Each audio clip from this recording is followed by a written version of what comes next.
I've been living most of my life here in Vancouver for about 10.5 years, so yeah, I pretty much grew up in the city.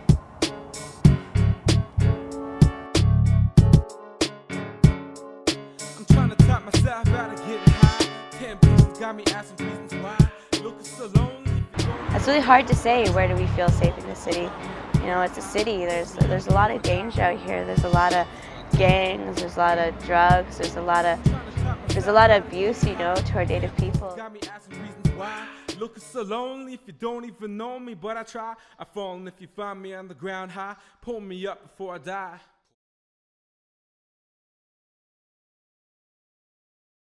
It was a school, residential school, and she said she hated it because she got whipped a lot. Think that still affects your grandma? Yeah, How do you see it affecting her? because like sometimes when she gets really mad, like she starts crying because she remembers all the bad things that happened to her when she was little. Yeah. You think it affects you? Yeah, How does it affect you? because whenever I see her cry, it makes me cry. And right now I feel like I'm gonna cry.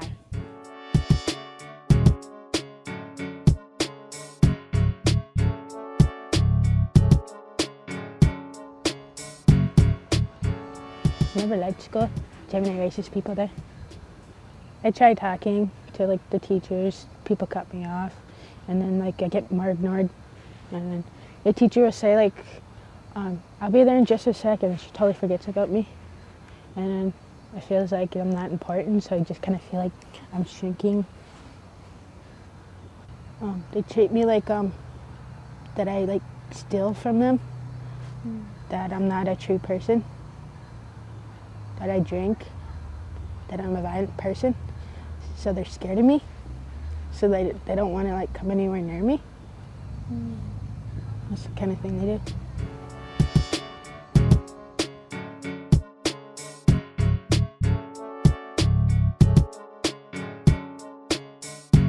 Well, sometimes your friends, like, you know, you got a lot of city kids that lived here their whole lives.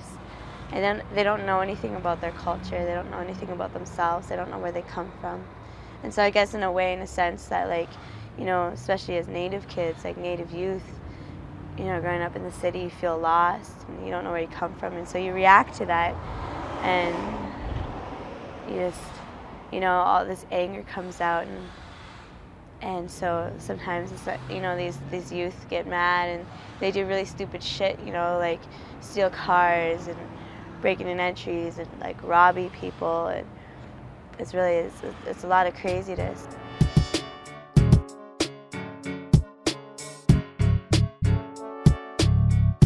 Being out late at night's kind of, I don't like being out that late by myself because especially along Hastings or somewhere up the street, there's always those guys driving by trying to pick you up.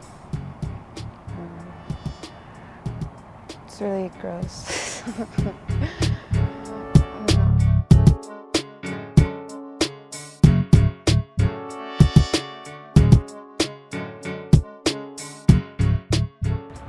know, living in the cities, you know, it's easy to say, you know, I hit rock bottom last Christmas, because I did. You know, it's easy to say that. It's almost cliche. It's like I've been strapped to a yo-yo, just kind of bouncing off that rock bottom for like months on end. But that passed. You know, that passed after I came into mentorship. Mentorship was the key that got me out of that cycle. And yeah, that's why I work with Kaya, because they're there to support youth, you know. I definitely need that support. We feel safe at these youth drop-in centers, you know, like, you know, because you know, you go to these, you know, to these youth workers and you can talk to them about stuff, you know, and it's all confidential, and you know, they have experience because a lot of the youth workers also grew up in the city too, and they know what it's like to be a Native youth. This guy was talking about that there'd be 7 generations of hard times for us, and that like after that 7 generations we'll rise up and like there will be no more I like to say depression from us, because like we've had it hard, because I know for the past 2 generations that like we had to go like to that what is that, residential school? Ooh, that was like horrible. We like gotten beaten up and stuff. It was horrible. And that like since then like people have like gone into whole drinking and thing. That's how we got the whole like name Chug. And like I don't like that, because it's like their fault for doing that. And Stan said after the 7 generations the youth will be like the ones who would like come back and like stop all that. And I think that is so cool, because I feel like I'm like sort of one of those, and that I want to help to like be like one of me. That's all I have to say. I really encourage youth to look inside themselves and, you know, find those songs and find those dances, you know, talk to their elders.